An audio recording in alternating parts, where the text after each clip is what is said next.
Good afternoon, ladies and gentlemen. I'm very grateful to be here in this wonderful city to tell you a little bit about Moocs, about reimagining education, and about edX, and perhaps also a little bit about the future of education. Now, reimagining education and Moocs, what does that all mean, and what are Moocs? So I'm going to start with a little show of hands and ask people to put up their hand if they actually know what Moocs stands for. Okay, and those of you who've put up a hand, have any of you actually taken a Mooc course? Oh, I see 2 hands. I think I would describe that as an improvement opportunity. So what do Moocs stand for? Let me just quickly tell you what I'm going to talk about. edX and Moocs, why now, what do Moocs stand for? Some myths and the reality and the future. So what do Moocs stand for? Moocs stands for Massive Open Online Courses. Massive in this context means that we have courses on our online platform where the average number of students that take a course, an online course from world-leading universities such as Harvard, MIT, the Australian National University, universities in China, in France, all over the world. Unfortunately, no Norwegian universities yet, but hopefully we can change that. These students take these courses, and on average, 50,000 students take the same course at the same time online. That's massive. Open, because these courses are accessible to anyone in the world for free, as long as you have an internet connection. And they're courses, because they reflect what happens at the university or within a corporation. They take what we traditionally do on campus or in an in-person setting and translate it into what happens in an online setting. Mooc courses aren't simply a reflection of online learning. It's not just a filmed lecture. They're interactive elements where you take sequences of videos, interactive components such as assessments, and combine them into delivering a learning experience. We call them learning sequences. So what are some of the myths about Moocs? I'll tell you what some people say that are proponents, and I'll tell you a little bit about those people who are very critical of Moocs. So some of the proponents of Moocs, and you may have read about this, have said that Moocs will replace universities. In 20 years, there will only be 50 universities left in the world. Because why would you go to university if you can take a Harvard course, or a course from La Sorbonne, or a course from any university, world-leading university, for free online? Why would you go to university? That's their argument, and clearly that's a myth. Another argument that's been made is that online courses, Mooc courses, do not lead to improved educational outcomes. That is a myth as well, and I will show you how that is a myth.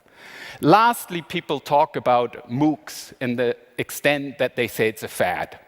It's a new technology that's being pushed by Google, by edX, by Harvard, by MIT, and by technology-centric people that don't really understand that that personal engagement between people is really what drives educational outcomes.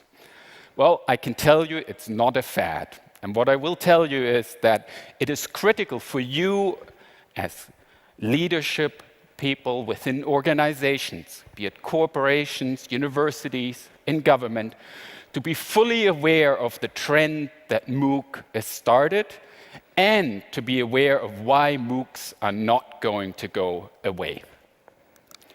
So the reality is that Moocs are here to stay. But why did they start now, and what has changed from a normal online setting and online education has happened over the last few years? Online education is nothing new. In fact, the Open University in the UK has been around for 40 years. Online education, I'm sure, is used in many of your corporations. It's used across the world in high schools, everywhere. What has changed is the ability to use technology in a more interactive format, to access technology via different means. We just saw the example of a 4-year-old accessing technology on a tablet. I have 2 young children, and with my first child, I was very adamant. I said, you will not get access to a computer until you're at least 9 years old. I stuck to it until he was about 4. My daughter, on the other hand, she was 3 years old, and she knew how to use a tablet. I don't encourage it, but it is the reality of life nowadays that technology has penetrated all facets of our environment, whether it be through mobile phones or through other means. So the reality is that knowledge is the most important currency of the 21st century, and knowledge will be more and more transferred through different means, through technology. Drew Faust, she is the president of Harvard University, started edX together with Susan Hockfield, who was the president at MIT, about 18 months ago. And they started this new organization, edX, as a non-profit, open-source organization that is open to any organization in the world to produce content and to disseminate content either openly, as Moocs, or within a smaller setting. Now, what's really important is that people will ask, why Moocs, why online? Harvard is making money from students going to Harvard, not from students taking online courses. And that is why the mission of edX is not just a singular mission. It's a threefold mission. The first part of why Harvard and MIT created edX was an altruistic motive. We want to do good. There are many, many areas of the world where access to quality education is a real problem. So by providing the tools for people to access quality education from world-leading institutions, we do good, and we do it as a non-profit. So it's expanding access to quality education. The second part, and this is quite frankly for us as important and probably more important than the first part of our mission, is we seek to improve education in the traditional sense. I called it on campus here. On campus is what happens in a physical setting. The engagement between professors, between peers, between colleagues, between parents and children, mentoring. That is something that is critical to our mission, and we see technology simply as a complement to what happens, not as a replacement. Lastly, we seek to improve educational outcomes. It's not simply about providing technology and providing content, it's also about improving outcomes. And we do that through advancing research. Pedagogical research on what works and what doesn't work. In what context does it work, in what context does it not work? And I'll tell you a little bit about how we do that and what early results we've seen. As I mentioned, edX is 18 months old, so what's the impact we've seen so far? Over the last 18 months, we have, actually those numbers are a couple of weeks old, we have over 1.8 million learners enrolled in edX courses, in 3 million course enrollments in 196 countries. Currently, we have 130 courses from universities and corporations on our portal, edX.org. And we work with 70 countries, corporations, and organizations. Now, to put this into scale, I'll give you an example of one single course, which was our first course. It's called Circuits and Electronics by our president, Anand Agrawal, who's a professor at MIT.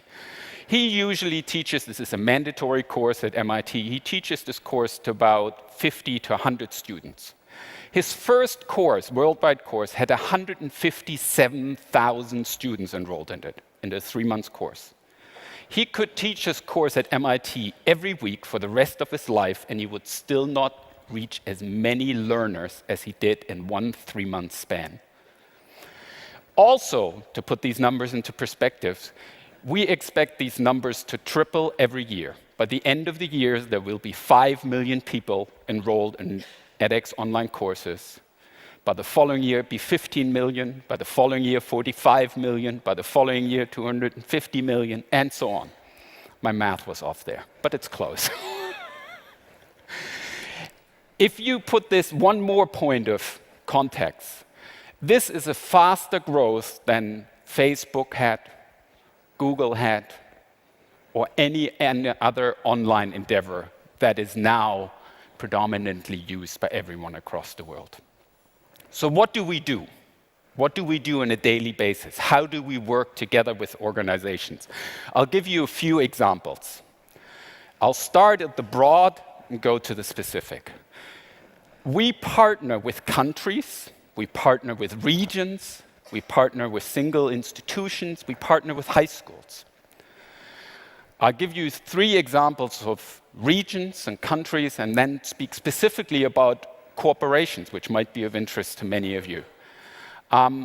We've established, together with the Queen Rania Foundation in Jordan, an Arab language portal that makes accessible across all Arab nations in Arabic all of the courses developed by our partner organizations. They will translate these courses and make them available and offer credit for them within a context. Their specific target area of the Queen Rania Foundation is women in the Arab world who may not have who generally don't have access to high quality education. They use edX technology and cooperate with us to develop these platforms. The French Ministry of Higher Education has established the France Université Numérique, the French Digital University. This is a portal based on open source edX technology, where all higher education institutions in France can disseminate their material openly as Moocs or use it in an on-campus setting. Again, the on-campus setting is modularizing certain contexts of technology to bring it back on campus. ShuaTangX is a Chinese language portal that was started in cooperation between edX and the 10 leading universities in China and the Chinese Ministry of Education to develop a language platform, Chinese language platform, that reaches all of China and that will be integrated in every single Chinese university. That in itself is hundreds of millions of students that will access content from our partner organizations and their own content that they develop through technology. So those are the broad, the regional, the country experiences. And there are other countries that we work with, Mexico being one of them, that are developing solutions that are customized to their own objectives and needs. The second area of how we cooperate with organizations and how technology penetrates what organizations do is through corporate engagements. We are working with the International Monetary Fund, with the UN, with the World Bank, with Google, with McKinsey, and with many other large multinational corporations that are using technology, and this specific Mooc technology, to reach a new audience. They're using it both as a marketing vehicle to reach an audience outside of their corporations, but primarily they're using this for continuous education. Lifelong learning is going to be instrumental to the success of organizations and individuals. It already is, but it continues to play a really much stronger role. Lastly, I said I'll talk about some short examples of how data is being used and how we analyze what works. I know this is an eye chart, and I'll make it really short, but how do we assess whether positive learning outcomes have been achieved? As I mentioned, Mooc courses consist of various modalities, components. They usually consist of an online textbook that's linked to online videos that are linked to interactive assessment. What we can do, and this course has 90,000 students. That's the red curve that you see in all of those 3 charts. What you have at the y-axis is how long did it take, or how much time did students spend accessing specific material. So the online textbook, you see a normal distribution curve. Videos, you see, again, a relatively normal distribution curve on the total number of students, and the same for assessments. Now, what we did is we looked at those students who were most successful in the course. That's the blue curve.